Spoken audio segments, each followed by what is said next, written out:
What's the price of betrayal? For David Carter, he thought it was nothing. He thought he could discard his wife of 10 years, the woman who built his world like yesterday's news. He thought he could parade his new, younger model Tiffany at the most exclusive event of the year, the Metropolitan Arts Foundation Gala, and call it a victory. He imagined his ex-wife, Amelia, sitting at home, broken and irrelevant. But he forgot one crucial detail: when you push someone into the dirt, you have no idea who they'll meet when they stand back up. Tonight, David Carter is about to learn that lesson in front of New York's elite because his past is about to walk through the door, and her future is holding it open for her. The air in the penthouse apartment overlooking Central Park was thick with the scent of expensive cologne and simmering arrogance. David Carter adjusted the silk lapels of his Tom Ford tuxedo, catching his reflection in the floor-to-ceiling window. The city lights glittered below a sprawling kingdom he felt he was finally ready to rule. "How do I look?" he asked, though it wasn't a question. It was a demand for affirmation. Tiffany Rowe, draped on the white leather sofa, looked up from her phone. Her dress was a testament to David's recent bonus, a fiery red, backless number by Alexandra Vautier that clung to her gym-honed body. Like $1 million baby. No, $1 billion. She smiled, a flash of perfectly veneered teeth. David smirked. $1 billion. He liked the sound of that. It was aspirational. For now, he was a senior vice president at Sterling Cross Capital, a respectable private equity firm, but respectability wasn't the goal. Dominance was. And tonight, the Metropolitan Arts Foundation Gala was his coronation. "This dress is everything, David. I'm going to be the talk of the party," Tiffany said, standing up to twirl. "We are going to be the talk of the party," he corrected, his voice smooth but firm. He walked over, placing his hands on her waist. "This is our debut. The world needs to see the new David Carter, the real David Carter." The unspoken part hung in the air. Not the Amelia and David Carter. Amelia, his ex-wife. The divorce had been finalized 6 months ago, but the bitter taste still lingered in his mouth.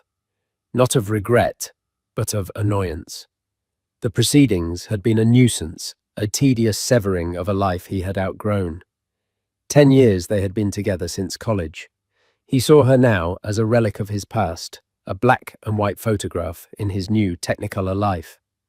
He remembered her always in sensible clothes, her hair tied back, her hands smudged with charcoal or paint from her hobbies. She had been an architecture student when they met, brimming with passion. She wanted to design spaces that breathed, she'd say.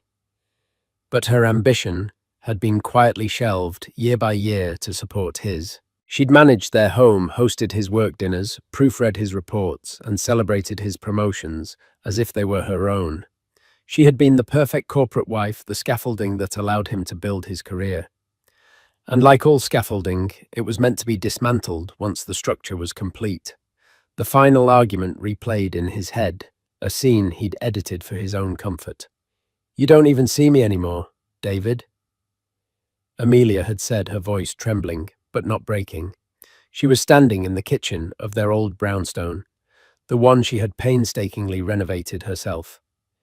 "I see you, Amelia. I just don't think we want the same things anymore," he'd replied coolly, checking his watch. He had a dinner reservation with Tiffany. "What is it I want that's so different?" She'd asked, her eyes pleading. "You're content," he'd said, the word tasting like an insult on his tongue. "You're happy with this house, your little art projects? My world is getting bigger. I need someone who can keep up." He had conveniently omitted the part where she'd found the hotel receipts, the lingerie he hadn't bought for her, the smiling photos of him and Tiffany on a business trip to the Hamptons. He had framed the narrative to himself and to their few remaining mutual friends as a conscious uncoupling, a divergence of paths. He was soaring into the stratosphere. She was content to remain on the ground. "Do you think—" "She'll hear about tonight?" Tiffany asked, snapping him out of his reverie. She was applying a final slick of ruby red lipstick. David scoffed. "Who, Amelia?" God, I hope so. I hope someone sends her a link to a gossip column. Maybe then she'll understand what she lost. He pictured her in her small apartment across the river in Brooklyn, probably sketching something no one would ever see or reading a book.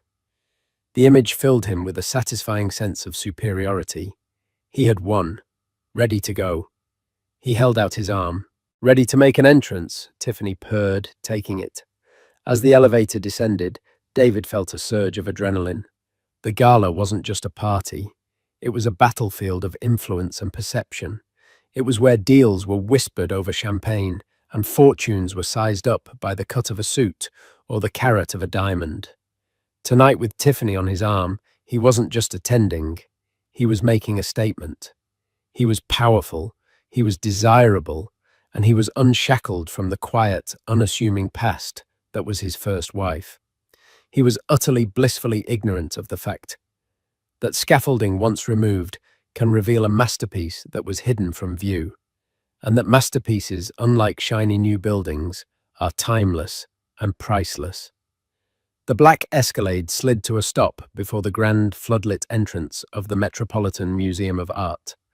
A river of luxury vehicles flowed around them, depositing New York's high society onto a plush red carpet that snaked up the iconic steps. The air crackled with the flash of cameras and the low hum of excited chatter.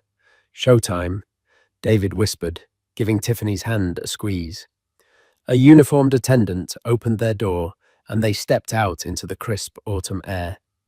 The paparazzi initially focused on a Hollywood actress. Ahead of them swung a few lenses their way.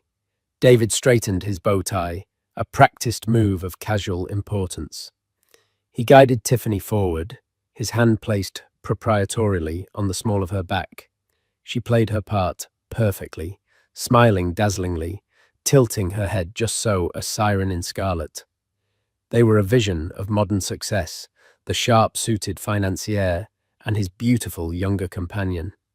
A few photographers shouted, "Over here, big smile." They knew he was from Sterling Cross, a firm with deep pockets and a growing reputation. They were worth a few shots. Inside, the great hall had been transformed into an ethereal wonderland. Towering arrangements of white orchids and crystal branches reached towards the vaulted ceiling. Waiters in crisp white jackets moved silently through the throng, balancing trays of glistening champagne flutes and intricate canapes. The sound was a symphony of clinking glass, sophisticated laughter, and the gentle swell of a string quartet playing in a distant corner. David breathed it all in. This was his element. "David, my boy," a voice boomed. It was Robert Finch, a managing director from a rival firm, a man whose respect David craved. "Robert, good to see you," David said, shaking his hand with confident warmth. "You know my partner, Tiffany Rowe?" "A pleasure," Finch said, his eyes doing a quick, appreciative scan of Tiffany's dress. "You two make quite the pair. Sterling Cross must be treating you well." "Can't complain," David said with a modest shrug that was anything but. As they moved deeper into the crowd, David felt the ripple effect of his arrival. He saw the glances, the whispers behind hands. He saw a few wives of his colleagues look Tiffany up and down with a mixture of envy and disdain, which he found particularly amusing. He spotted Patricia Langley, the city's most notorious gossip columnist, making a mental note of their presence. Perfect. By morning, their photo would be on page 6, cementing his new status. He was a conqueror, enjoying his spoils. He led Tiffany towards the main ballroom, making a point to stop and chat with everyone of importance. He was charming, witty, and utterly magnetic. He introduced Tiffany not just as his partner, but with little flourishes, the brilliant marketing mind behind, or the woman with the impeccable eye for style, giving her a veneer of substance that he felt reflected well on him. "I'm so glad we came," Tiffany whispered to him, her eyes wide with the glamour of it all. "This is a different world." "Get used to it," he said smoothly. "This is our world now." His gaze swept the room, and he felt a pang of something he refused to name. He saw couples who had been married for decades, men and women who had weathered storms together. He saw the easy comfort between them, the shared smiles that spoke of a deep history. It reminded him just for a second of how he and Amelia used to be at these things. She would always stay close, her hand finding his in the crowd, a silent signal of support. She knew who to talk to, who to avoid, who held the real power versus the illusion of it. She'd been his social navigator. He pushed the thought away. That was the old David, the dependent David. He didn't need a navigator anymore. He was the captain of his own ship. He then spotted exactly who he was looking for. His boss, the formidable CEO of Sterling Cross, Mr. Gerald Davies, who was standing with a small group near the silent auction display. Davies was a titan of industry, a man whose approval could make or break careers. "Wait here, David," instructed Tiffany, handing her a glass of champagne. "Time to pay my respects." He strode over, putting on his most earnest and ambitious face. "Mr. Davies, a wonderful evening." Davies turned his expression neutral. "Carter, good of you to come. The firm must be represented." He didn't introduce David to the men he was with, a subtle but clear power play. "Of course, sir." "It's the event of the season," David said, trying to edge his way into the conversation. "That new acquisition in the tech sector was a masterstroke, by the way. The numbers are looking even better than projected." Davies gave a curt nod. "We're pleased." His attention was already drifting. It was clear the conversation was over. Slightly rebuffed but undeterred, David retreated. It didn't matter. His presence had been noted. He rejoined Tiffany, his ego still fully inflated. He had the beautiful woman, the high-powered job, the glittering future. He was untouchable. It was then that the atmosphere in the great hall began to shift. It wasn't loud or sudden. It was a subtle change in pressure, like the air before a storm. The murmur of the crowd quieted, then began to swell again, but with a different tone. Heads were turning, not in a general scan of the room, but in a specific direction towards the grand entrance. A wave of focused silence was spreading from the doorway inward. The photographers, who had been lazily snapping pictures of the crowd, suddenly scrambled back towards the red carpet, their flashes firing in a frantic, continuous volley. "What's going on?" Tiffany asked, standing on her toes to see over the crowd. "Did a movie star arrive?" David craned his neck, annoyed by the disruption. He saw the reason for the commotion. A car, not an Escalade or a Bentley, but a rare, impossibly sleek Koenigsegg Jesko, a multi-million-dollar phantom of a car, had pulled up. It was the kind of vehicle that announced not just wealth, but a different stratosphere of existence. A doorman, looking flustered and overly deferential, rushed to open the passenger door. David watched, mildly curious. Who could command this sort of attention? And then he saw her. A woman emerged from the car. The crowd between them parted for a moment, creating a perfect, unobstructed view from the ballroom entrance to the front steps. For a split second, his brain refused to process the image. It was like seeing a ghost, but a ghost reimagined by a master artist. It was Amelia, but it was not the Amelia he knew. It was not the woman of sensible shoes and quiet cardigans. This woman was wearing a gown of midnight blue silk, a custom creation by Schiaparelli that seemed to pour over her frame, shimmering under the lights. It was elegant, audacious, and utterly breathtaking. Her hair, once tied back, was now styled in loose, glamorous waves that cascaded over her bare shoulders. Around her neck was a necklace of sapphires and diamonds that didn't just sparkle. It blazed, catching the light from every direction. David's champagne flute felt suddenly heavy in his hand. His mouth went dry, and Tiffany's question from earlier echoed in his mind, a cruel taunt from a universe that was suddenly violently tilting on its axis. "Do you think she'll hear about tonight?" She hadn't just heard about it. She had arrived. And as a man stepped out from the driver's side of the hypercar, a man who had exuded a quiet, unassailable confidence that made David's own bravado look like a child's tantrum, David Carter realized his perfectly constructed world was about to shatter into a million pieces. The man who emerged from the driver's side of the Koenigsegg was Nicholas Devereux. The name itself carried weight in rooms like this, but it was spoken in hushed, reverent tones, not shouted by paparazzi. Devereux was not new money, nor was he merely old money. He was dynastic money, a fortune rooted in European shipping and banking that had been cannily pivoted into 21st century technology and sustainable energy. At 42, he was the CEO of Devereux Innovations, a global behemoth that swallowed companies like Sterling Cross for breakfast. He was notoriously private, rarely photographed, and his presence at any event instantly became the event. He was dressed in a simple, impeccably tailored black tuxedo. No flashy watch, no ostentatious jewelry. He didn't need to be. His presence was his statement. He walked around the car and offered his hand to Amelia. The way he looked at her was not the possessive glare David gave Tiffany. It was a look of genuine admiration and deep affection.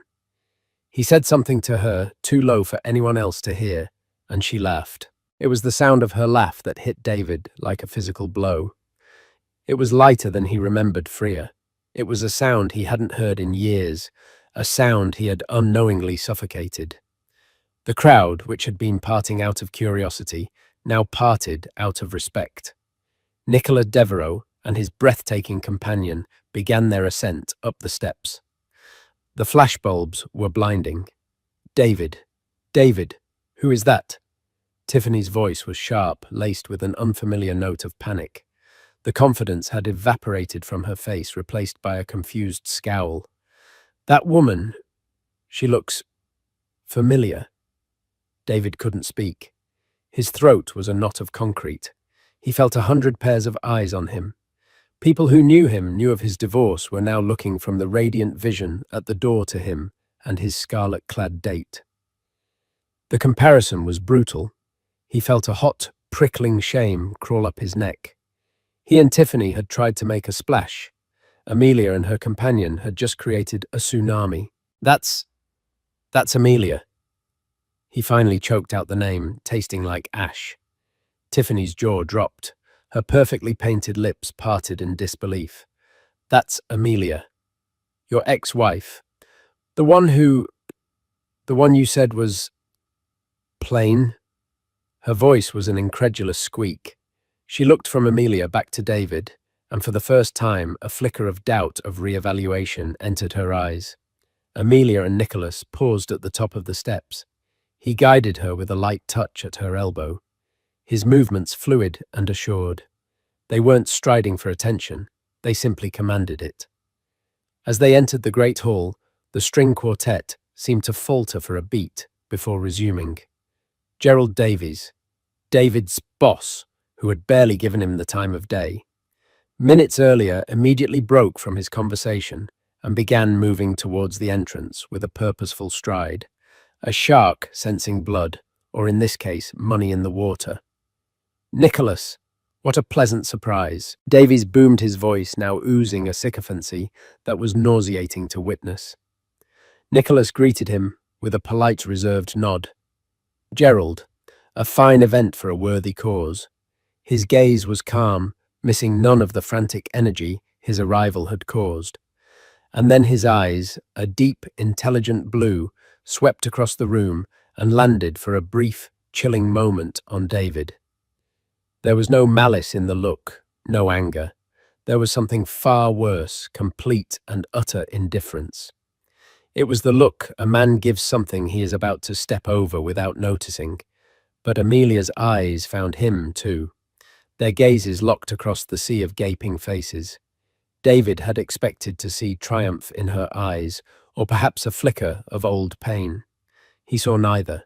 He saw a calm, clear-eyed strength he had never seen before. It was the look of a woman who knew her own worth, a woman who was no longer defined by him or his opinion of her. In that single glance, she stripped him of all his power. She was not the discarded wife. She was a queen who had simply moved to a grander palace. The realization crashed down on David with the force of a physical impact. This wasn't just a chance encounter. This was a statement. But it wasn't Amelia's statement to him. It was a statement to the world about who she now was. He was merely an insignificant bystander to her ascension. Whispers erupted all around him, venomous and swift. Is that David Carter's ex? My God, what did he do? That's Nicholas Devereaux, Devereaux Innovations. He's with her. I heard the divorce was messy. Clearly she landed on her feet. And on a pile of gold. Look at David's face. And who is he with tacky? The word tacky hit Tiffany like a slap. She flinched her scarlet dress, suddenly feeling cheap and loud next to Amelia's timeless elegance. The admiring glances she had received earlier now felt like jeers. She was no longer a prize. She was a consolation prize. And a poor one at that. She looked at David, not with adoration, but with accusation. His promises of a bigger, better world were crumbling before her very eyes. He had sold her a ticket to the A-list, but it seemed his ex-wife owned the entire venue. David felt trapped. He wanted to run to disappear, but he was frozen in place, a statue of humiliation in a Tom Ford suit. He had come here tonight to be the man. But in the space of 5 minutes, he had become the punchline. Amelia, guided by Nicholas, began to move towards the ballroom, greeting a few people with a warm, genuine smile. She moved with a grace he'd never known she possessed. He had always seen her as grounded, practical. He'd never realized that with the right support, grounded people could soar. He watched as his boss, Mr. Davies, fawned over Nicholas, laughing too loudly at something he said.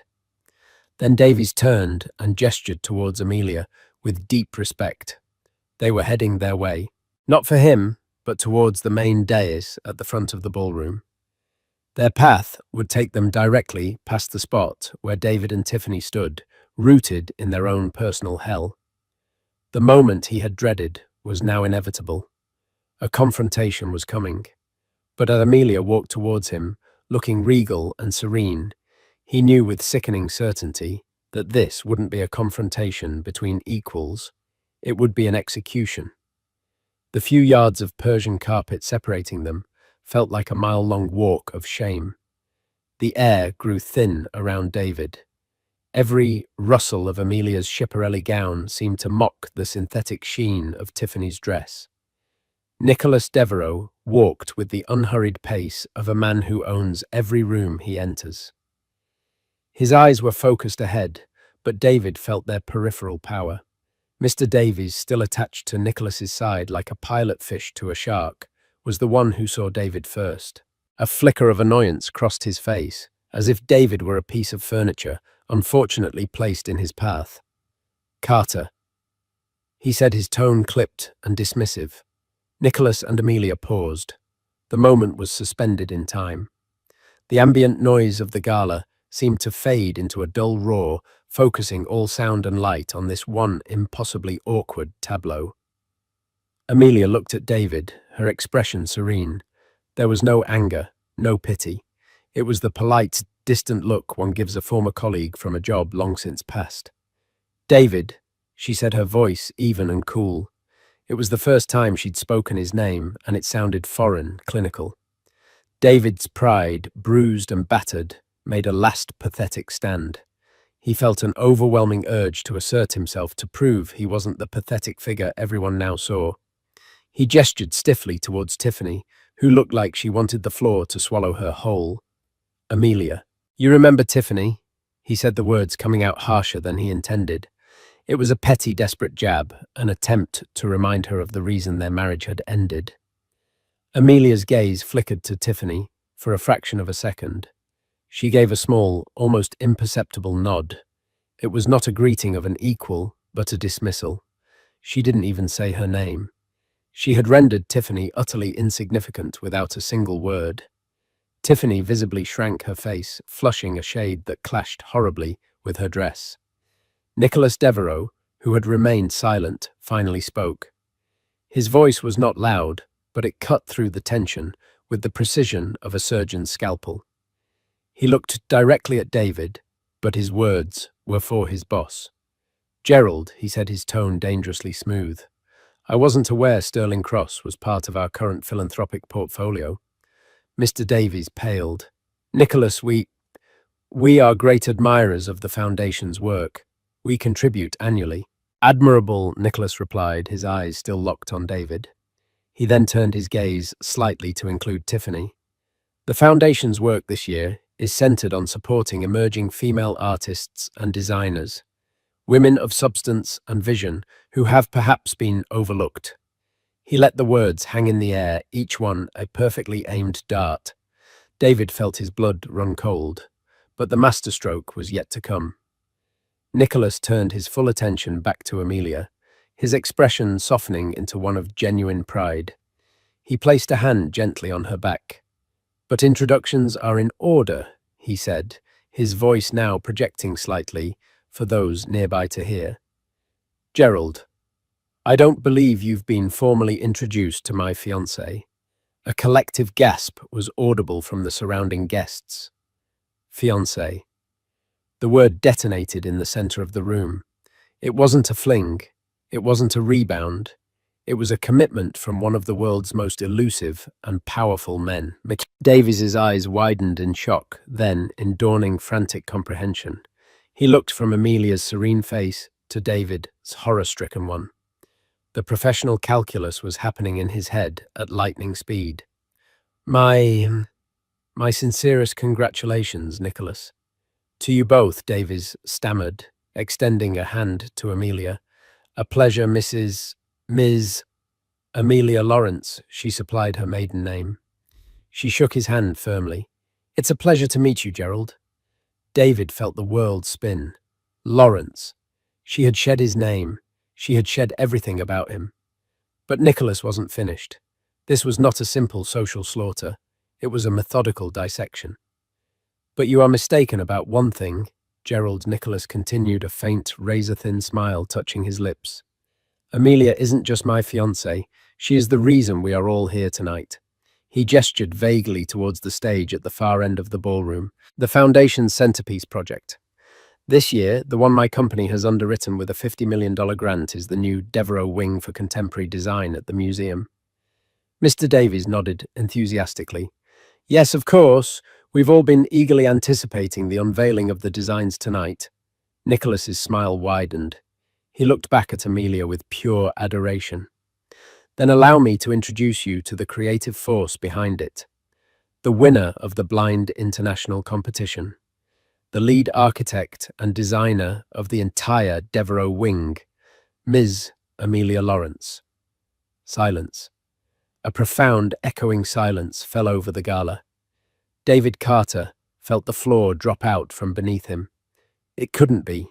The little art projects, the sketches he'd dismissed, the passion he'd called a hobby. It was all real. While he was climbing his greasy pole, she had been building an empire of her own in secret. She hadn't just landed on her feet. She had built her own goddamn launchpad. Mr. Davies stared, utterly flabbergasted. He looked at Amelia with a completely new kind of respect, one bordering on awe. He then looked at David with a dawning, murderous rage. He finally understood. David Carter, his arrogant, preening vice president, had discarded a woman who was now inextricably linked to a $50 million project with Nicholas Devereaux, a man Davies had been trying to get a meeting with for over a year. The humiliation was absolute. It was a public, professional, and personal annihilation. David had come to the gala to show off his shiny new life, only to have the woman he threw away unveiled as the evening's true masterpiece. Amelia gave a small, graceful nod. "I look forward to presenting the final designs later this evening," she said calmly. "Now, if you'll excuse us, Nicholas and I have some people to see." With that, they moved on the crowd, parting for them, like the Red Sea. They left David standing there, a hollowed-out shell of a man next to a woman in a red dress, who was beginning to look at him with pure, unadulterated contempt. The whispers started again, but now they weren't just gossip. They were his professional obituary, being written in real time. The rest of the evening passed in a blur of exquisite torture for David. He and Tiffany remained frozen in their spot for a few moments, the epicenter of a shockwave of gossip that was now radiating through the gala at the speed of light. Every whispered conversation, every pointed finger, every smirk was a fresh stab of humiliation. Tiffany was the first to break. "You told me she was a nobody," she hissed, her voice low and venomous. "You said she was some sad little artist living in a shoebox. You said I was the upgrade. How was I supposed to know?" David shot back, his voice cracking. He was defensive, lost. She never did anything like this before. Maybe because you never let her." Tiffany's eyes were cold and calculating. She was reassessing her investment, and the stock was plummeting. The life of glamour David had promised was a lie, a cheap knockoff of the real thing, the life Amelia now effortlessly inhabited. Tiffany hadn't traded up. She'd been swindled. Before David could respond, Mr. Davies was back. His face was a thundercloud. He grabbed David's arm in a vice-like grip and steered him forcefully towards a secluded alcove behind a marble column. "Are you an idiot, Carter?" Davies snarled, his voice a lethal whisper. "Or are you just terminally stupid?" "Sir, I had no idea." "Shut up," Davies cut him off. "Just shut up. Do you have any concept of what you've done?" "We have been trying to get into business with Devereaux Innovations for 2 years. Our entire new tech fund strategy hinges on getting a piece of his new energy portfolio. I've been calling his office every week, getting stonewalled by his assistants." Davies leaned in closer, his breath hot with fury. "And tonight, I finally meet him. And who is he engaged to? The ex-wife of my moron VP. The woman you cheated on and dumped. The woman who is now the lead designer on his $50 million legacy project. Do you see the problem here, David? Connect the dots for me." David's mind was a blank wall of panic. I can fix this. I can talk to her." Davies let out a short, bark-like laugh that was devoid of humor. "You will do no such thing. You will not go anywhere near Ms. Lawrence or Mr. Devereaux.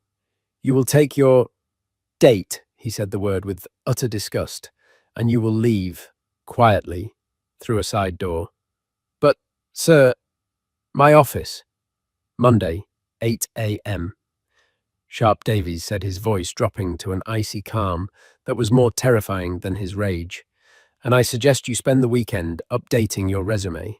He turned and walked away, leaving David trembling, his career flashing before his eyes. Meanwhile, across the ballroom, Amelia and Nicholas had been graciously welcomed to the main table, hosted by the museum's director and the heads of the foundation. The conversation was lively, focused on art, architecture, and the future of design. Amelia spoke with an eloquence and passion that captivated everyone. She wasn't just a fiancée, she was a visionary in her own right. Later, during a quiet moment, as they stood on a private balcony overlooking the city, Nicholas wrapped a cashmere shawl around her shoulders. "Are you all right?" he asked softly, his concern genuine. Amelia looked out at the glittering skyline, the same one David had looked at from his penthouse. But her view was different. She wasn't trying to conquer it. She was a part of it. "I am," she said, and she meant it. "For years, I felt like a shadow. I thought his validation was the only thing that made me real. Seeing him tonight, I didn't feel anger. I didn't feel revenge. I felt nothing. He's just a man I used to know." She turned to Nicholas, her eyes shining with gratitude. "You saw something in me, Nick, when I couldn't even see it in myself." He smiled, tucking a stray strand of hair behind her ear. "I saw a brilliant artist. I saw a woman of incredible strength and integrity, who deserved to have her name in lights, not hidden in the footnotes of someone else's story. I just provided the frame. You are the masterpiece." Their moment was interrupted by applause from the ballroom. The presentation was starting. It was time for Amelia to take the stage. Back in the alcove, David's world had fully imploded. He turned to go back to Tiffany to tell her they were leaving, but she was already gone. He scanned the crowd and saw her. She was talking to Robert Finch, the director from the rival firm. She was laughing at something he said, placing a delicate hand on his arm. Her scarlet dress, a beacon of opportunism. She had already cut her losses and was scouting for her next investor.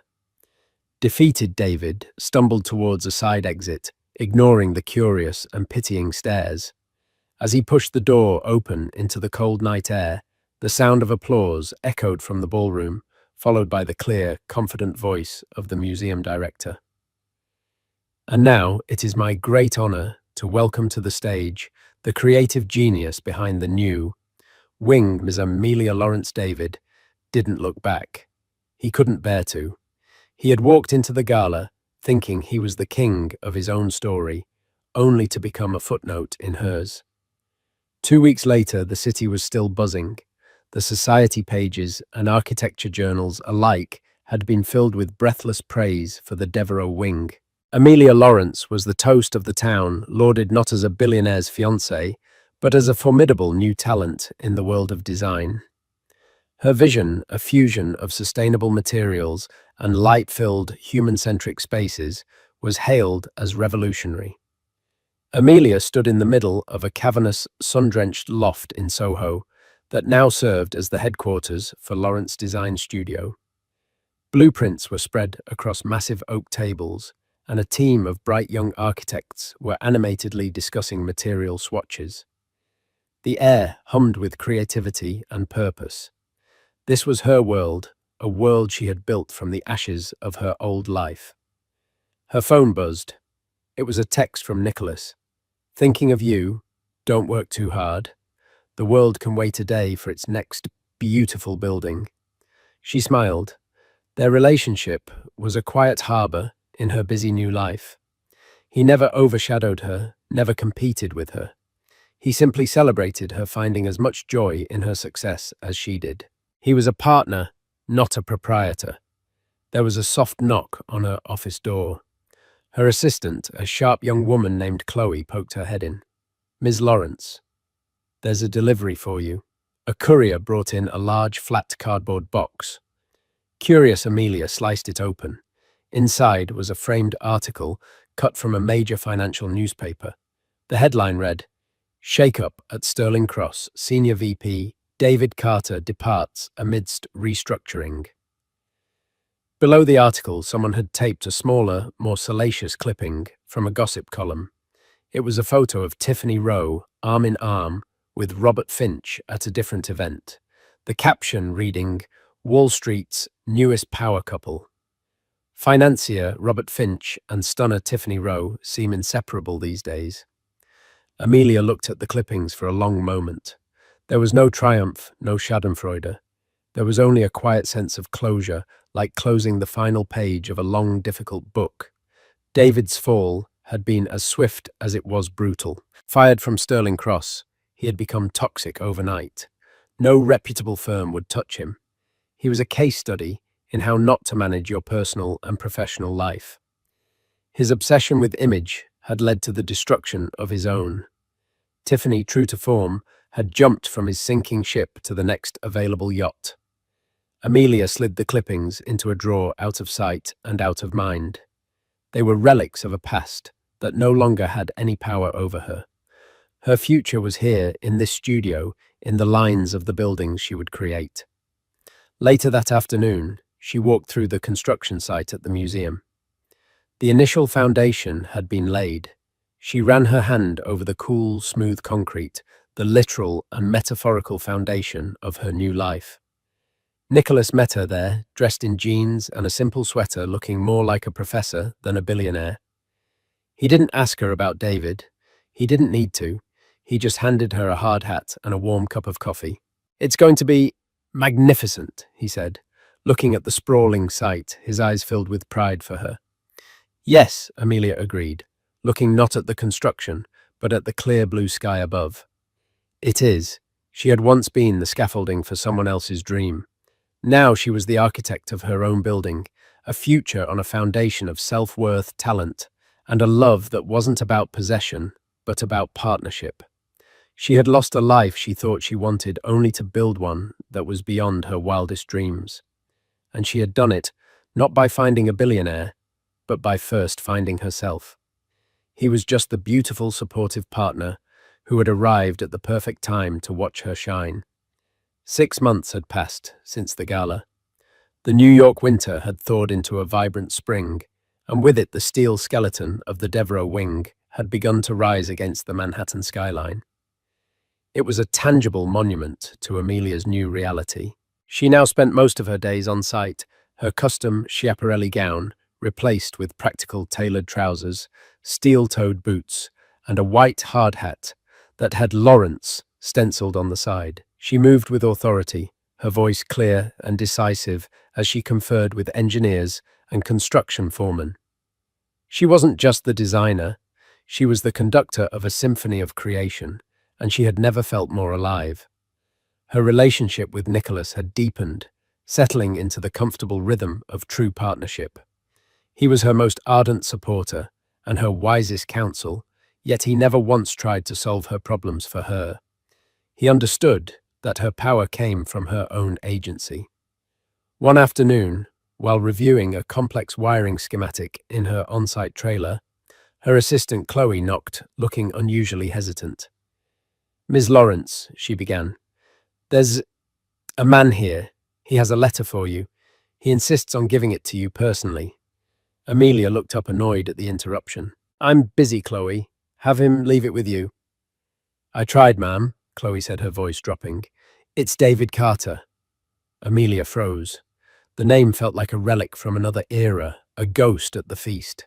She hadn't seen or heard from him since that night. She had heard the whispers that he'd been forced to sell the penthouse, that he was living in a small rental in New Jersey, that he was consulting the universal euphemism for being unemployed. A cold knot of dread formed in her stomach. Part of her wanted to tell Chloe to have security remove him, but curiosity, and perhaps the last lingering thread of a shared history, won out. "All right, send him in." David entered the trailer. The change was shocking. The impeccably tailored Tom Ford suit was gone, replaced by a cheap, ill-fitting blazer. The arrogant swagger had vanished, replaced by a desperate, haunted look in his eyes. He was thinner, and the lines of failure were etched around his mouth. He clutched a simple white envelope in his hand, as if it were a lifeline. "Amelia," he said, his voice raspy. "David," she replied coolly, not standing up, not offering him a seat. She remained behind her large desk, the blueprints spread between them like a barricade. "What do you want?" I wanted to give you this," he said, stepping forward and placing the envelope on the edge of her desk. He didn't meet her eyes. "I just want you to read it, that's all I ask." She looked at the envelope, then back at his worn-out face. The powerful, intimidating man she had once been married to was gone. In his place was a stranger, hollowed out by his own choices. "Fine," she said. "You've delivered it. You can go now." He looked up, a flash of his old frustration showing. "Can't we just talk for 5 minutes, for old time's sake?" "We have nothing to talk about, David," Amelia said, her voice firm but not unkind. "Our time is over. Please leave." Defeated, he nodded slowly and turned, shuffling out of the trailer like a man twice his age. Amelia stared at the envelope for a long time before finally picking it up. Inside was a 2-page handwritten letter. It was a rambling, self-pitying mess. He wrote of his regret and mistakes, but it was all couched in the language of a victim.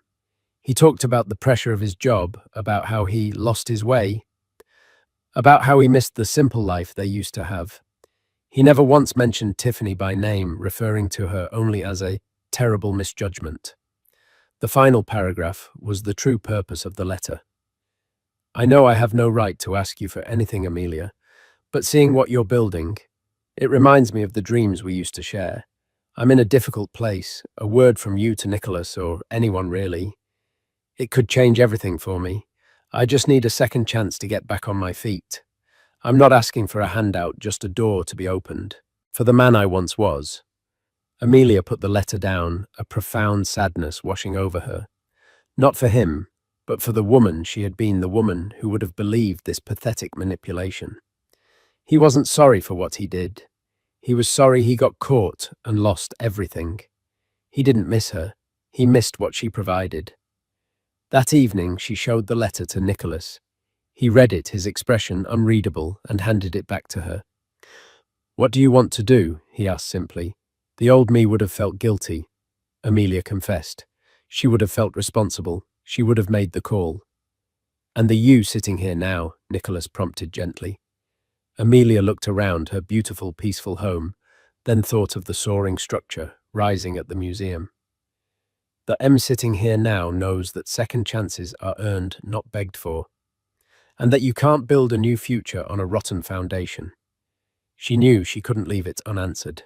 Silence to a man like David could be misinterpreted as a possibility.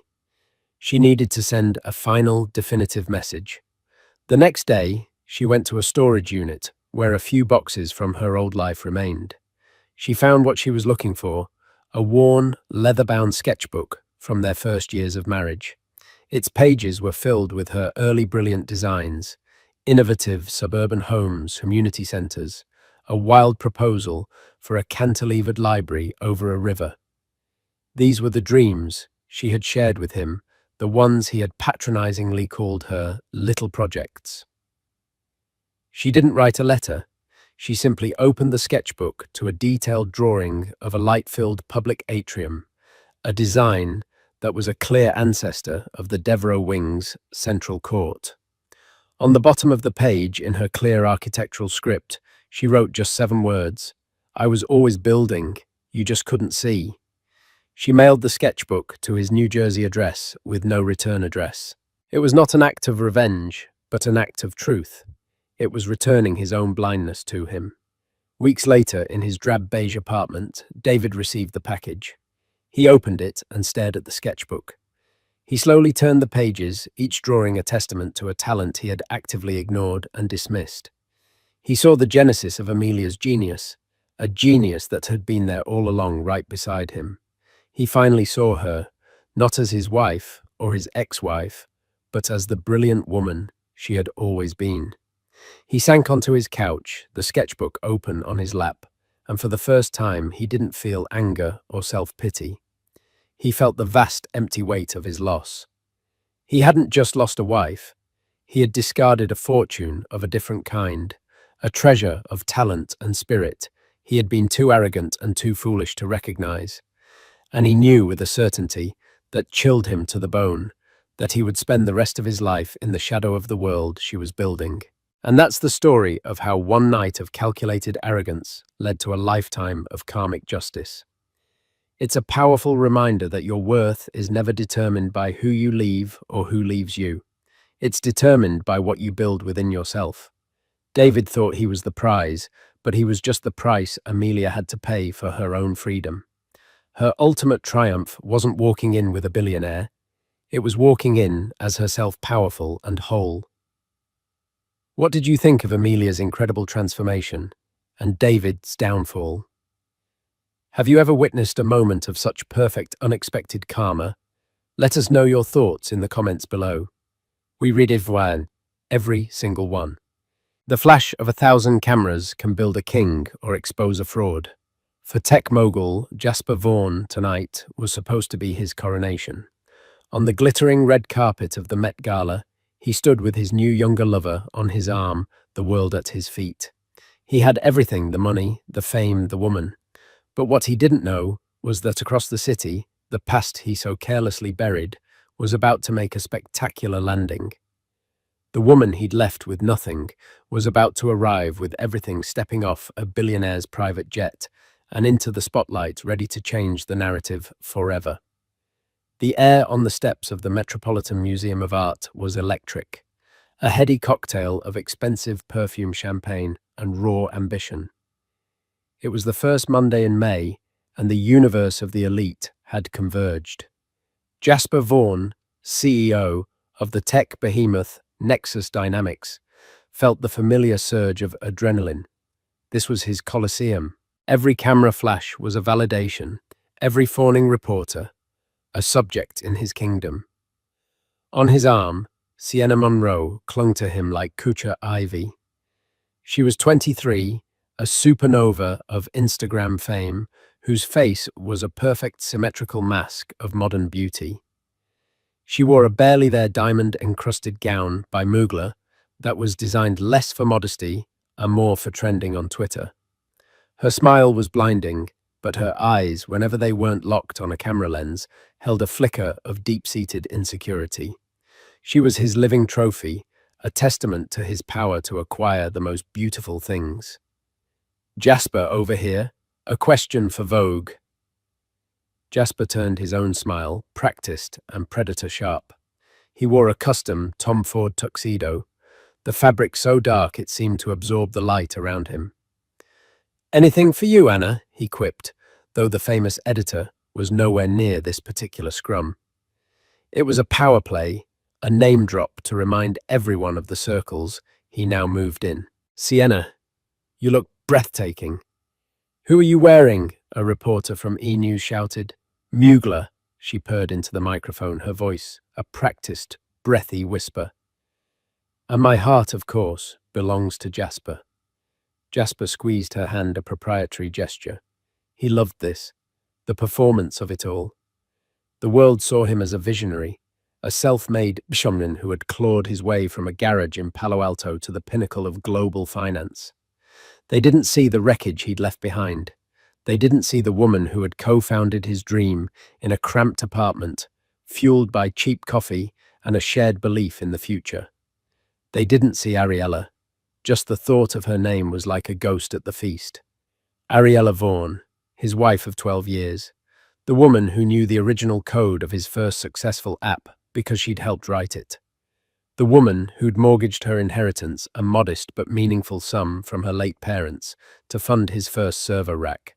The woman who had named Nexus Dynamics at their kitchen table, sketching the logo on a napkin while he'd been panicking about payroll. He had cut her out as surgically as a surgeon removes a benign tumor that he simply no longer finds attractive. The divorce had been brutal, swift and silent. He'd used the best lawyers money could buy, a team from Skadden Arps who had buried her in paperwork and non-disclosure agreements that gagged her for life. She had walked away with a settlement that was, for a man of his stature, insulting. A one-time payment that would allow her to live comfortably but never to challenge him. The NDAs ensured she could never claim her intellectual property, never speak of her contributions, never tarnish the carefully constructed myth of Jasper Vaughan, the lone genius. He'd told her it was for her own good. "You wouldn't be happy in this world, Elle," he'd said, his voice laced with a cruel pity. "It's all so shallow. You're too real for it." And it was the ultimate gaslighting, framing his betrayal as an act of kindness. Jasper, there are rumors of a new acquisition. A journalist from the Wall Street Journal pressed, pulling him back to the present. "Are you looking to absorb the European tech firm, Ethelred?" Jasper's smile tightened. This was a sensitive topic.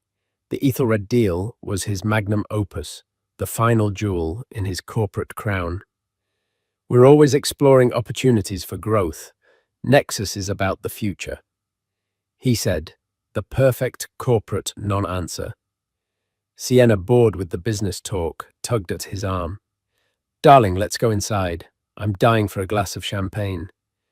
As he turned to lead her up the grand staircase, a strange shift occurred in the atmosphere. It was subtle at first, a murmur that rippled through the press line. A few photographers lowered their cameras, earpieces crackled.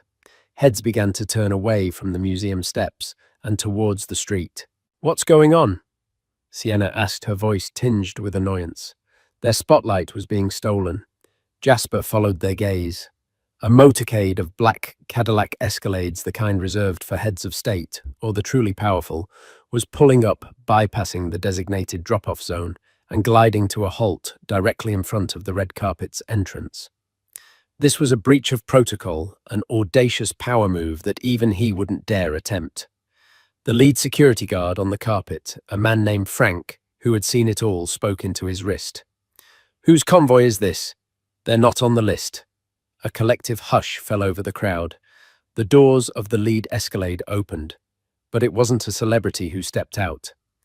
It was a team of security, clad in sharp, understated suits, who moved with an eerie, coordinated efficiency. They fanned out, creating a secure perimeter. Then the rear door of the third vehicle opened. A different kind of silence descended. It was a silence of shock and awe. The photographers, who had momentarily paused, suddenly went into a frenzy. The flashes became a single blinding strobe, a violent, percussive roar of light. The focus of the entire Met Gala, the epicenter of global media, had shifted in an instant. From the opulent darkness of the car, a single, elegant heel emerged. It was a Christian Louboutin, its red sole like a drop of blood against the asphalt. Then a leg, then the silhouette of a woman in a gown of deep emerald silk, a custom creation by Schiaparelli that was both a work of art and a suit of armor. Jasper's blood ran cold. He knew that posture. He knew that quiet, unshakable grace. It couldn't be. As she straightened to her full height, the light caught her face. Her mousy brown hair, which he'd always criticized, was now a rich, warm auburn styled in elegant, cascading waves. Her face, once etched with the stress of supporting his dreams, was now serene and confident. She wore a necklace of Colombian emeralds and diamonds that probably cost more than the settlement he'd given her. It was Ariella, his Ariella. But she wasn't his anymore. She looked like a queen. He stood frozen halfway up the stairs, Sienna's grip on his arm suddenly feeling like a lead weight. The reporters were screaming her name now, their voices a chaotic mix of confusion and excitement. Ariella. Ariella Vaughan. Who are you with? Who are you wearing? Ariella didn't look at them. Her gaze was fixed forward, calm and deliberate. She turned back to the car and extended a hand, and the man who took it, stepping out to join her, was the reason the protocol had been broken. It was Alistair Finch, the reclusive, enigmatic billionaire, the man whose net worth made Jasper's look like pocket change. Alistair Finch, the founder of the Finch Foundation, a titan of industry in renewable energy and aerospace, a man who hadn't walked a red carpet in over a decade. He was the media's white whale, intensely private and impossibly powerful. He stood beside Ariella, his hand protectively on the small of her back. He wasn't smiling for the cameras. He was smiling at her. The Wall Street Journal reporter, who had been grilling Jasper just moments before, now sprinted down the stairs, microphone in hand, his face alight with the biggest scoop of his career. Mr. Finch, what an unexpected surprise. What brings you to the gala tonight? Alistair's voice when he spoke was calm and clear, cutting through the din. My partner, he said, his eyes still on Ariella, expressed an interest in the exhibit, and what Ariella wants, she gets. Partner.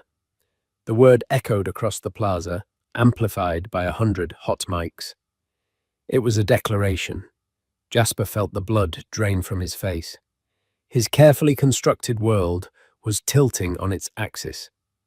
On the grandest stage imaginable, his discarded past had just upstaged his triumphant present. And she hadn't arrived in a taxi. She'd arrived with the one man in the world he could never compete with.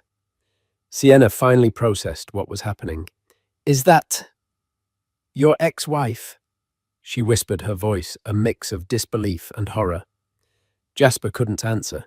He could only watch as Ariella and Alistair began to walk towards the steps, parting the sea of reporters, like Moses parting the Red Sea. The cameras that had adored him seconds ago were now turned away completely, ignoring him and Sienna. They were old news. The real story was walking towards them.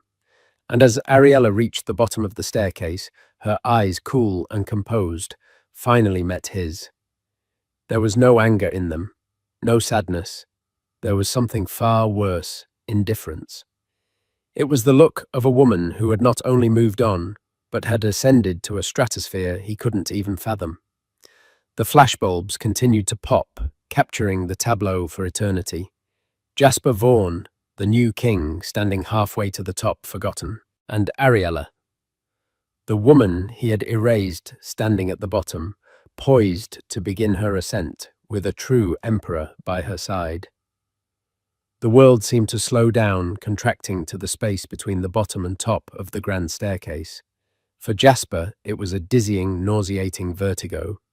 He and Sienna were frozen in place, suddenly transformed from the night's main event into awkward, overdressed statues. The roar of the press was a physical force, every shouted question for Ariella, a hammer blow to his ego. Ariella, your necklace is that from the Finch private collection? Mr. Finch, does this mean you're officially back in the public eye? Ariella, a comment for the Times. How does it feel to be back? Back! Jasper thought, a bitter laugh almost escaping his lips. She was never here in the first place. This wasn't her world. He had made sure of that. He had built the walls of this gilded cage himself, and he had been the one to lock her out. Ariella moved with a liquid grace he barely recognized. The woman he remembered would have been flustered by this level of attention, her shoulders slightly hunched, her gaze averted. This woman held her head high, her posture radiating a quiet power that was more commanding than any shout. The Schiaparelli gown, in a shade of emerald so deep it was almost black in the shadows, was a statement. It wasn't just a dress, it was armor, and its severe, elegant lines made Sienna's glittering see-through number look cheap and desperate by comparison. Alistair Finch was the perfect counterpoint to her newfound radiance. Dressed in a simple, impeccably tailored Brioni suit, he wore his power with an ease Jasper could only feign. He didn't crave the cameras, he tolerated them. His focus was entirely on Ariella. He would lean in to whisper something in her ear, and a small, genuine smile would touch her lips. The intimacy of the gesture performed on the world's most public stage was more potent than any passionate kiss. It spoke of a deep, unshakable connection. As they reached the base of the stairs, a path cleared for them. The security team moved with quiet precision. Jasper watched his jaw clenched as Anna Wintour herself, who had not deigned to greet him, descended the first few steps to personally welcome them. She embraced Ariella with a warmth that was famously reserved for only a chosen few. Ariella, my dear, Anna's voice was crisp and clear. You look magnificent. Alistair, you old rogue, I knew I could count on you to shake things up. Only for the right reasons, Anna, Alistair replied smoothly, his hand never leaving Ariella's back. It was then that Ariella's gaze lifted and swept past the fawning fashion icon, past the throng of reporters, and settled directly on Jasper. For a fraction of a second, the universe held its breath. The cool indifference he had seen from a distance was now up close, and it was infinitely more chilling. Her eyes, which had once looked at him with adoration, with hope, with heartbreak, now held nothing but a calm, placid emptiness. It was as if she were looking at a stranger, a piece of furniture that was inconveniently blocking her path. Sienna, recovering her wits, tried to reclaim the narrative. She tightened her grip on Jasper's arm and hissed, "Smile, Jasper. They're watching. Don't let her see she's getting to you."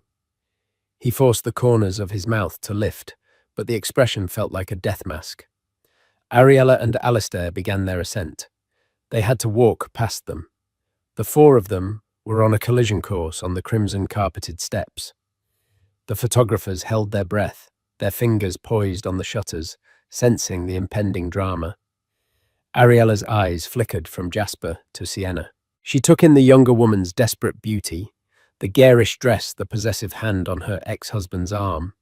There was no judgment in her look, only a fleeting, almost clinical assessment. As they drew level, Jasper couldn't stop himself.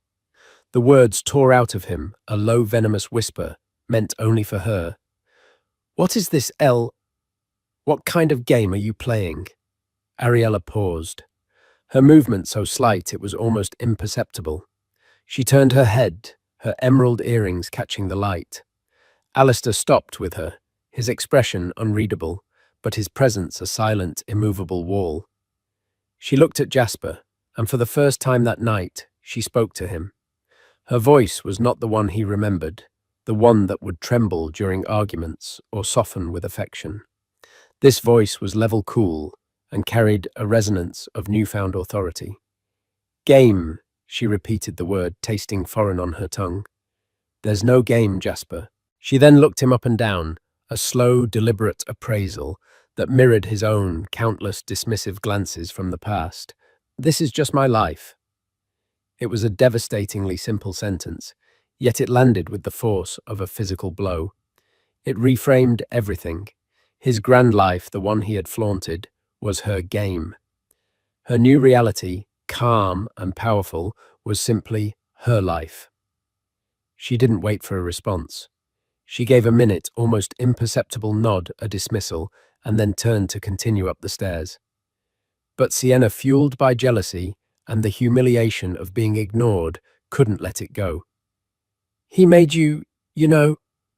She spat, her voice a shrill whisper that was just loud enough for those nearby to hear.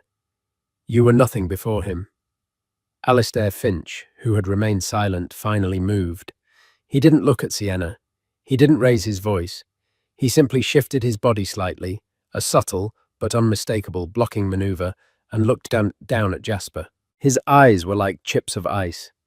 I believe, Alistair said, his voice a low baritone that cut through the noise. You and your guest are creating a scene. It would be wise to remember where you are, and more importantly, who you're speaking to. The implicit threat hung in the air, thick and suffocating. It wasn't about physical violence. It was about something far more terrifying to a man like Jasper, the complete and utter annihilation of his social and financial standing. Alistair Finch could crush Nexus Dynamics with a single phone call, blacklist him from every circle of power, and reduce his empire to dust. Jasper felt a tremor of genuine fear. He gave Sienna's arm a sharp tug, a silent command to shut up. Ariella was already several steps ahead, seemingly unfazed. She paused at the top of the landing framed by the grand entrance to the museum. She looked back, not at Jasper, but out over the sea of flashing lights, the city glittering behind her. She took a deep breath, as if savoring the air of a world that was finally her own. Then she and Alistair disappeared inside, leaving a stunned silence in their wake. The spell was broken. The press, having captured their money shots, began to disperse or follow the real story inside. Jasper and Sienna were left alone on the stairs, the focus of the world having moved on as quickly as it had arrived. The energy, the adoration, the power, it had all evaporated. What was that? Sienna stammered, her fake confidence shattered. Who does she think she is? Jasper finally looked at her, truly looked at her, and for the first time he didn't see a trophy. He saw a liability.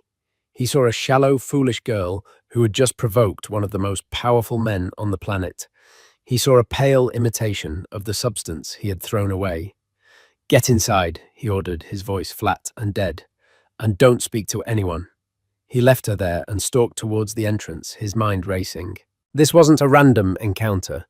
This was a calculated move. The location, the timing, the choice of escort, it was all designed for maximum impact.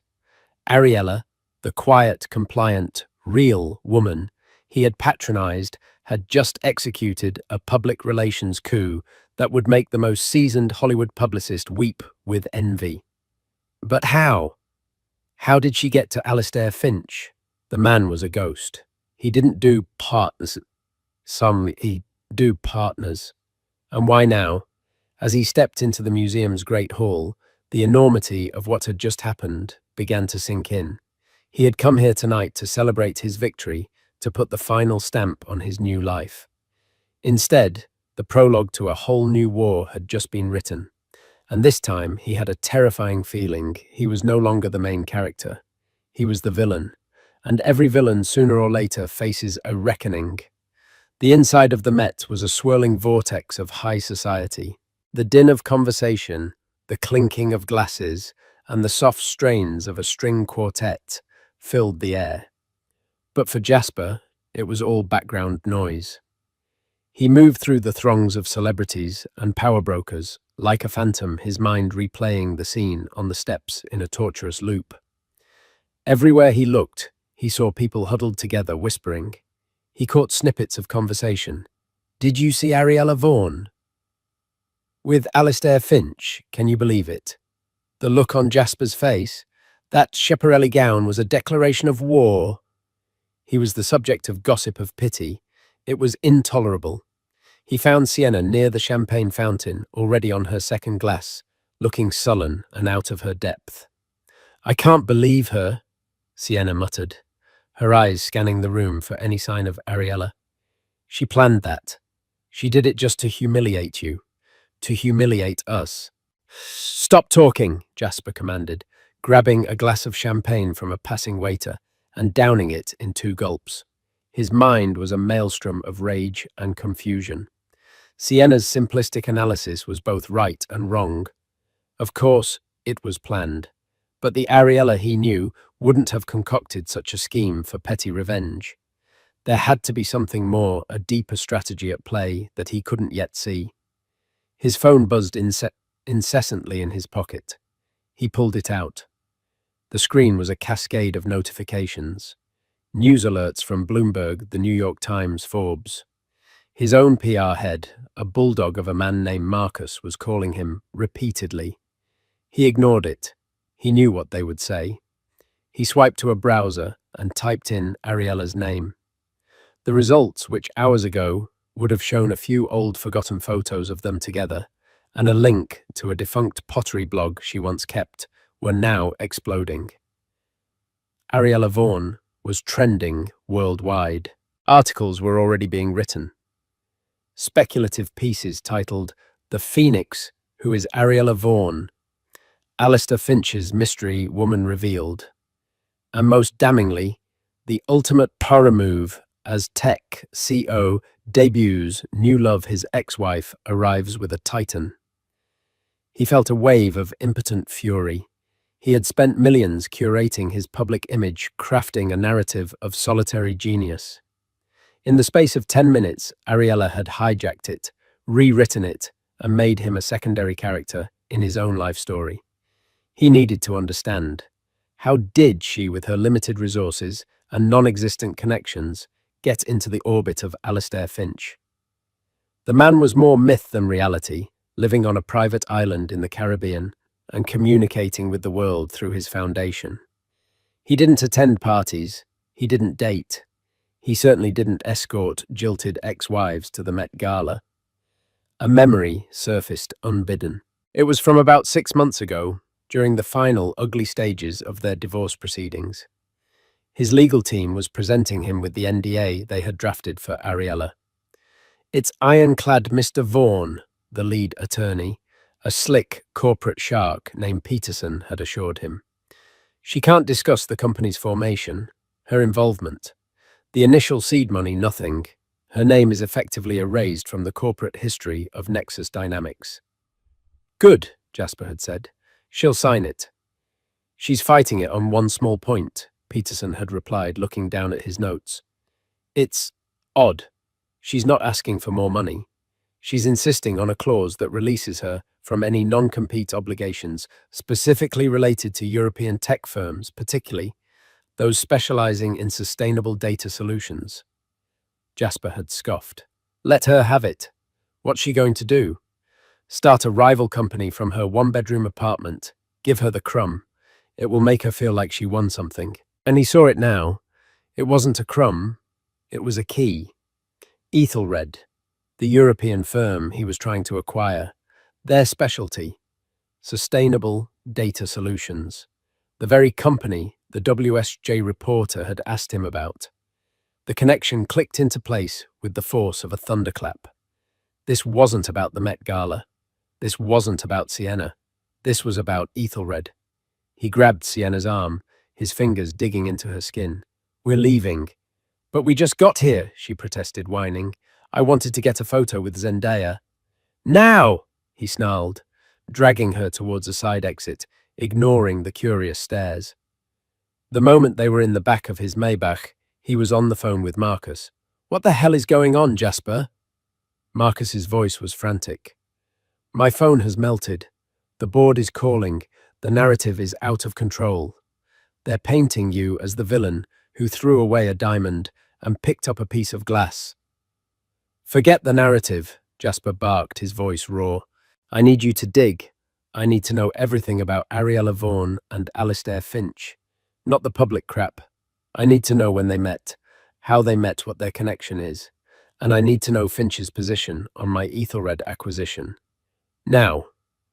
He hung up his heart, pounding against his ribs. The dots were connecting into a terrifying picture. Meanwhile, in a quiet private suite overlooking the museum's sculpture garden, Ariella Vaughan took a sip of water, her hand perfectly steady. Alistair sat opposite her in a plush armchair, observing her with a warm, approving gaze. The chaos of the red carpet felt a world away. You were magnificent, Alistair said, his voice a low, calming rumble. Poised, powerful. You didn't flinch. A small, wry smile touched Ariella's lips. I was terrified, Alistair. My heart felt like it was going to beat out of my chest. I would never have known, he said. Fear is a reaction. Courage is a decision. You were very courageous tonight. Her journey to this moment had not been one of revenge, but of survival. After the divorce, she had been adrift in a sea of grief and betrayal. The man she had loved and built a life with had discarded her as if she were a piece of obsolete hardware. The settlement, while enough to live on, was a constant, insulting reminder of how little he valued her contributions. For months, she had done nothing, paralyzed by the sheer injustice of it all. The NDA she had been forced to sign was a gag, silencing her history, erasing her truth. The turning point had come late one night. She was staring at the business section of a newspaper at a glowing profile of Jasper that described him as a lone visionary. The rage that had been simmering for months finally boiled over. But it wasn't a destructive rage. It was clarifying. It burned away the grief and left behind a cold, hard resolve. He had taken her past, so she would have to build a new future. She remembered the clause she had fought for in the divorce, the one Jasper had dismissed so arrogantly. She had insisted on it because she had been the one to first identify Ethelred as a potential acquisition target for Nexus years ago. She was the one who saw the genius in their sustainable data cooling technology, a field Jasper had deemed a niche, non-profitable distraction. She knew their value better than anyone. She couldn't compete with Nexus, but perhaps she could consult for its competition. Using the last of her savings, she flew to Berlin, the headquarters of Ethelred. She didn't ask for a job. She asked for one meeting offering a free 1-hour consultation on how to counter a hostile takeover from an American tech giant like Nexus Dynamics. She knew Jasper's playbook because she had helped him write it. The German executives, initially skeptical of this unknown American woman, were stunned by her incisive analysis, her intimate knowledge of Nexus's operational weaknesses, and Jasper's psychological blind spots. They offered her a consulting contract on the spot. It was during her work with Ethelred that she came onto Alistair Finch's radar. Finch's foundation was a major silent investor in Ethelred, drawn to its green technology. When he heard that a mysterious consultant named Ariella Vaughan was the mastermind behind Ethelred's brilliant defense strategy against the Nexus takeover bid, he had been intrigued. He summoned her to a meeting. He had expected a hardened corporate mercenary. Instead, he found a brilliant, dignified woman with a quiet fire in her eyes. He wasn't interested in the gossip of her past, but in the clarity of her vision for the future. They met to talk about business, but they ended up talking about everything. Art philosophy, the ethics of technology, the burden of immense success. He saw in her a partner, not in a romantic sense, at least not at first, but an intellectual and spiritual equal. He saw the architect that Jasper had tried to erase. When he learned the full story of her involvement with Nexus and the gag order she was under, his intrigue turned to a cold fury. Alistair Finch was a man who detested bullies and credit thieves. He didn't just divorce you, Ariella. he had said to her one evening at his estate. He committed an act of historical erasure. He stole your legacy. The NDA is unbreakable, she had replied, a familiar wave of hopelessness washing over her. I can never tell my story. Alistair had leaned forward, his eyes intense. An NDA prevents you from speaking. It does not prevent you from being. You don't have to tell the world you're brilliant, Ariella. You just have to show them. You don't have to talk about your power. You just have to demonstrate it. We will not break the NDA. We will make it irrelevant. And so the plan was born. It was not about revenge. It was about reclamation. The Met Gala was not the endgame. It was the opening move. It was a signal to the world, and specifically to Jasper, that Ariella was no longer a ghost. She was a player, and she was now backed by a king. Jasper knows now. Ariella said, her gaze distant. He's not stupid. He'll have connected me to Ethelred. He'll be digging. Let him dig, Alistair said, with a calm smile. He'll only find what I want him to find, that you are the lead strategic consultant for Ethelred's defense, and that my foundation is increasing its stake in the company with you being appointed to the board of directors next month. Ariella took a deep breath. Board of Directors. The title felt immense, terrifying, and exhilarating. He will fight dirty, she warned. He will come after me. He'll use the press. He'll try to smear my name. I know, Alistair said. His expression grew serious. And that is the next phase of our strategy. We've shown them your power. Now we will show them your character. Let him sling his mud. We will be ready. He stood up and offered her his hand. But for tonight, let's not talk about Jasper. Let's go and look at some art. Let's allow the world to see you simply enjoying your life. There is no greater victory than that. She took his hand, and for the first time in years, she felt a sense of peace. The war was far from over, but for the first time she was on solid ground with an ally who didn't just see her as a support system, but as the architect herself. And together, they were about to draw up the blueprints for Jasper Vaughan's downfall. The fallout from the Met Gala was swift and brutal. Jasper Vaughan, a man accustomed to controlling the narrative, found himself caught in a tsunami of public opinion he could not command. His PR team worked around the clock, but it was like trying to patch a dam with chewing gum. The image of Ariella poised and powerful next to the enigmatic Alistair Finch was seared into the public consciousness. It was a story of rebirth and empowerment, and in that story, Jasper was cast as the villain. His first move was a calculated leak to a friendly gossip columnist at page 6. The story planted by Marcus painted Ariella as a bitter ex-wife who had seduced an aging, reclusive billionaire in a desperate act of revenge. It hinted at mental instability, at an obsession with her ex-husband's success. It was a classic misogynistic smear designed to discredit her and reframe her appearance as pathetic rather than powerful. The article ran, but it didn't have the intended effect. Instead of swaying public opinion, it backfired. Feminist commentators and online forums immediately decried it as a transparent attempt to silence a woman who had clearly leveled up.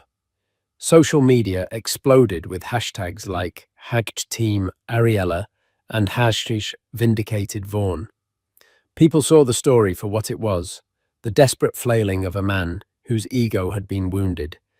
Sienna, meanwhile, was becoming a significant problem. The public humiliation had cracked her carefully constructed facade. She vacillated between fits of rage, accusing Jasper of not protecting her, and bouts of weeping insecurity. Her social media, once a stream of glamorous selfies and sponsored posts, became erratic. She posted and deleted cryptic quotes about loyalty and betrayal. She was a loose cannon, and Jasper, whose life was built on meticulous control, found her emotional chaos unbearable. You need to get a grip, he snapped at her one morning in his sterile glass-walled penthouse overlooking Central Park. She was crying because a designer had indefinitely postponed a collaboration with her, a clear sign that her brand was now tainted by his bad press. "A grip!" she shrieked, her mascara running. "My career is being ruined because your ex-wife decided to play Cinderfucking-Rella. And what are you doing about it? Nothing. That stupid article made things worse." The article was a strategic misstep, he conceded through gritted teeth. "We're moving on to phase two." Phase two was far more ruthless. Unable to win in the court of public opinion, Jasper decided to attack where he felt Ariella was truly vulnerable: her professional credibility and the Ethelred deal. He called an emergency meeting with his M&A team. "Forget the charm offensive," he ordered, pacing his boardroom. The skyline of New York was his backdrop, but it offered no comfort. "We're going hostile. I want to initiate a proxy battle for Ethelred. We'll go directly to their shareholders, and I want our opposition research team to dig into every single aspect of their board and key consultants, specifically Ariella Vaughan." He intended to find a weakness, a mistake, a skeleton in her closet, anything he could use to disqualify her, to paint her as incompetent or corrupt. He wanted to prove to Alistair Finch that he had backed the wrong horse. He wanted to destroy the foundation of her new life. His researchers worked for weeks, but they came up empty. Ariella's life had been utterly scandal-free. Her work for Ethelred was by all accounts exemplary. The company's stock had risen steadily since her involvement. She was a ghost in terms of leverage. "There's nothing," Jasper, his head of research, reported, looking nervous. "She has no debt, no shady dealings, no disgruntled former colleagues. Her record is pristine. It's almost unnatural." The pristine nature of her past only fueled Jasper's paranoia. No one was that clean. He became obsessed, spending late nights personally sifting through documents, old emails, anything that might provide a clue. His work at Nexus began to suffer. He was distracted, volatile, his judgment clouded by his personal vendetta. The proxy battle for Ethelred was becoming uglier and more expensive by the day. Jasper's team released statements questioning Ethelred's leadership and financial stability. But Ethelred, guided by Ariella's strategy and backed by Finch's immense capital, countered every move with calm factual rebuttals. They portrayed Nexus Dynamics as a corporate raider trying to crush a smaller, innovative European competitor. The European press, and even some American financial journalists, began to side with Ethelred. Jasper was losing, and as he lost, he grew more desperate. In Berlin, Ariella watched Jasper's machinations with a sense of grim predictability. She and Alistair had anticipated this. "He's playing his old game," she told Alistair during one of their daily video conferences. She was in Ethelred's sleek, minimalist boardroom, while he was in his study, half a world away. "When he can't win on merit, he tries to destroy his opponent's character. And in doing so, he is revealing his own." Alistair replied, his voice calm. "He is over-leveraging Nexus. His board must be getting nervous. His obsession is making him reckless. Let him continue." But Ariella knew there was another angle Jasper would eventually try, a more personal one. The call came one afternoon. It was from her younger sister Chloe, a gentle soul who worked as an elementary school teacher in Ohio. Chloe was crying. "Ellie, I'm so sorry," she sobbed. "I didn't know what to do." "Chloe, slow down. What is it? What happened?" Ariella asked, her blood turning to ice. "A man came to see me," Chloe explained between sobs. "A lawyer, I think. He said he represented Jasper. He started asking questions about Mum and Dad's inheritance. The money you used to, you know." Ariella felt the air leave her lungs. The seed money, the small inheritance from her parents that she had given Jasper to start his company all those years ago. It had been a gift given out of love and belief. There was no paperwork, no loan agreement, just a wife's faith in her husband. "He was asking if there were any documents," Chloe continued. "If you ever called it a loan. He said if you were trying to claim any stake in Nexus based on that money, Jasper would sue you for fraud. He said he would sue me for conspiring with you. He mentioned my teaching license, Ellie. He threatened my job. The sheer, unadulterated cruelty of it took Ariella's breath away. He wasn't just coming after her. He was threatening her family. He was trying to poison the purest, most selfless act of her life and turn it into a weapon against her. Listen to me, Chloe, Ariella said, her voice shaking but firm. You have done nothing wrong. This is a scare tactic. He is a bully and a coward. Do not speak to this man again. If he contacts you, you hang up. Understand? After calming her sister down, Ariella hung up the phone, and for the first time since the ordeal began, she felt a wave of true, white-hot fury. This crossed a line. This was no longer business. This was personal. She immediately called Alistair. She recounted the conversation, her voice tight with rage. For a long moment there was silence on the other end of the line. When Alistair finally spoke, his voice had lost its customary calm. It was replaced by something cold and hard as steel. He has made a grave error, Ariella, he said slowly. He has mistaken our restraint for weakness. He believes this is a game of corporate chess. He has forgotten that in real life, when you threaten a person's family, the rules change. What do we do? Ariella asked, her mind racing. For years, you have honored an agreement that has silenced you and erased your history, Alistair said. That NDA was designed to protect his reputation and his assets, but he has now threatened your family in an attempt to further leverage a company you helped build. In my opinion, that constitutes a material breach of good faith. The agreement was predicated on a quiet separation. This is an act of aggression. He paused, letting the weight of his words sink in. He's been digging into your past for a weakness. I think it's time we took a closer look at his. Not his personal life, his professional one. Specifically, the origins of Nexus Dynamics. You said the original code was a joint effort, that the business plan was conceived together. Yes, Ariella said quietly. But I have no proof. It was all on old laptops on napkins. It's gone. Is it? Alistair asked, a new dangerous edge to his voice. Jasper is arrogant, but he's also a digital pack rat. He never deletes anything. He sees it all as part of his legend. The original servers, the first lines of code, they're his origin story. He'll have them backed up somewhere in a digital archive he thinks no one can touch. Bullies always keep trophies of their conquests. Alistair continued, I am going to authorize a full-scale digital forensic investigation. We're not hacking him. We are going to legally subpoena the digital archives of Nexus Dynamics as part of the discovery process for the proxy battle. He's accusing Ethelred's consultant you of being unqualified.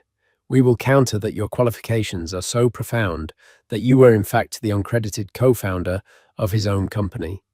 We will force him to open his books, his files, his entire digital history. Let's see how the myth of the lone genius holds up under a federal subpoena. Ariella felt a jolt, a mixture of fear and exhilaration. This was it, the point of no return. He will fight it, she said. And he will lose, Alistair countered.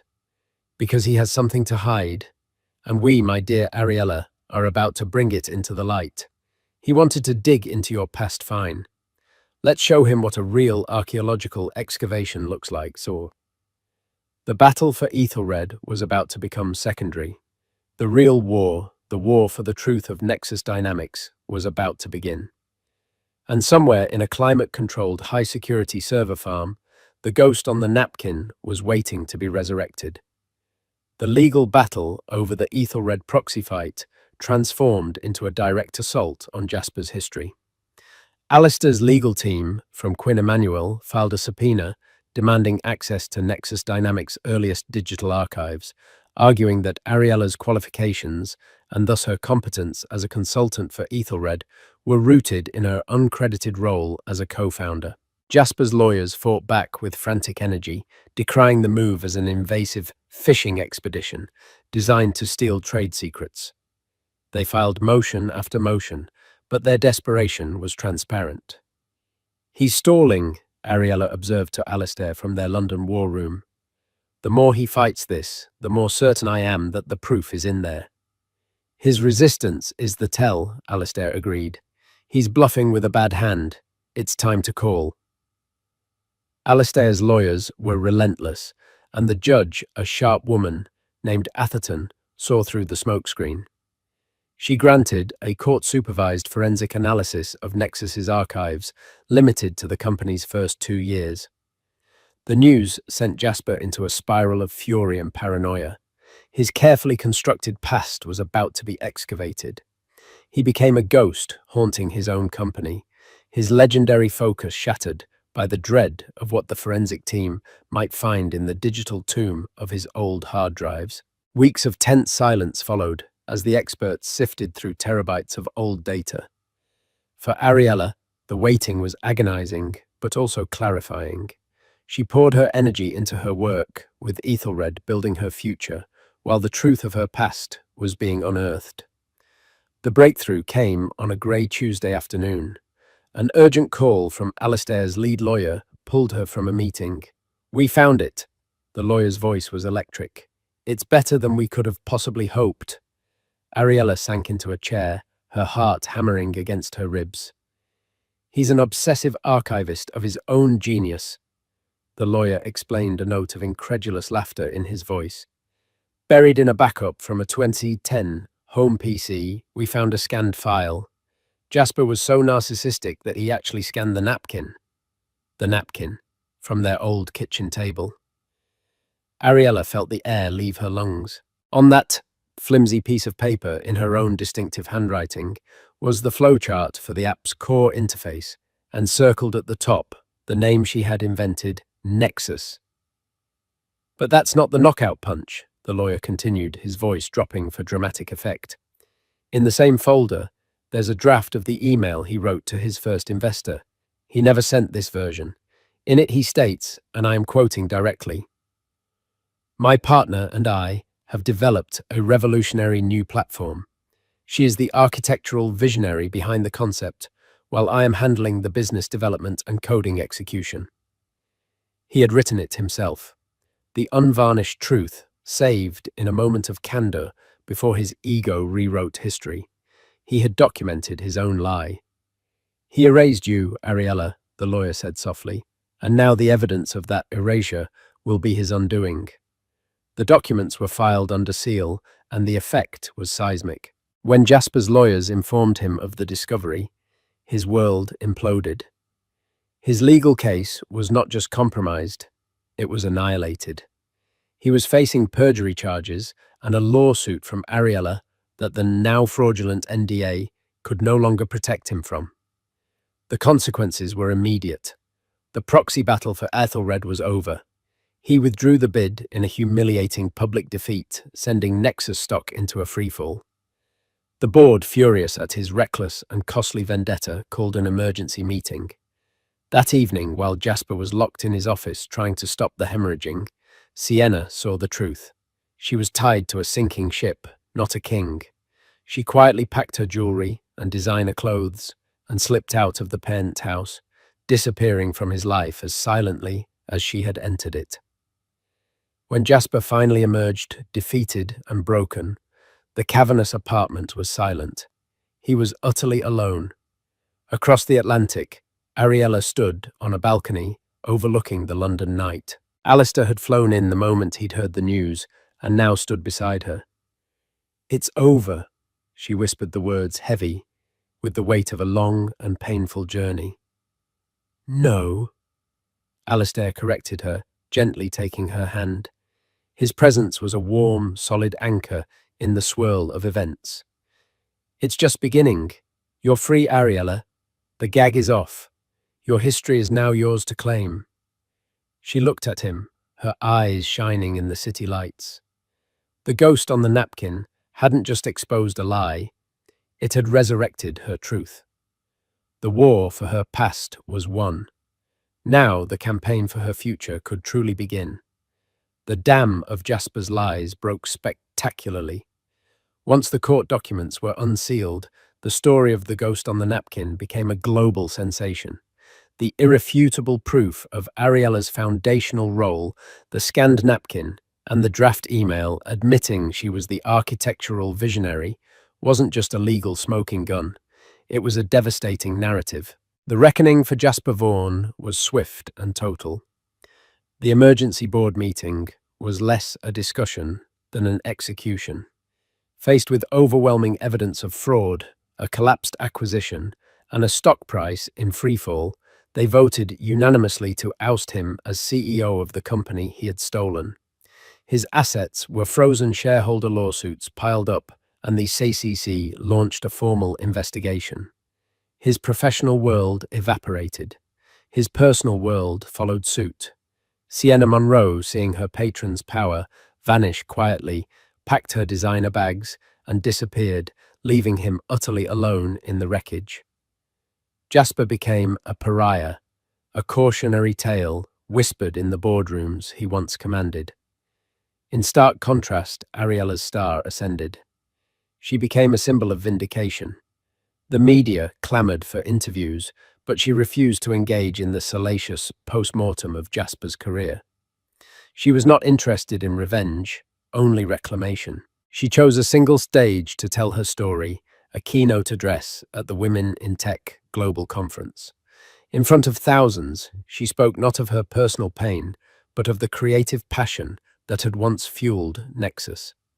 She framed her experience as one of many, a story of the countless women whose vital contributions have been systematically erased from the annals of innovation. Then, she delivered her masterstroke. She announced that her monumental settlement from Jasper, which gave her a significant minority stake in the company she co-founded, would be the seed capital for a new venture. For too long, history has been written by those who hold the pen, not those who had the idea. She declared, her voice resonating with quiet authority. That is why I'm announcing the formation of the Archimedes Foundation.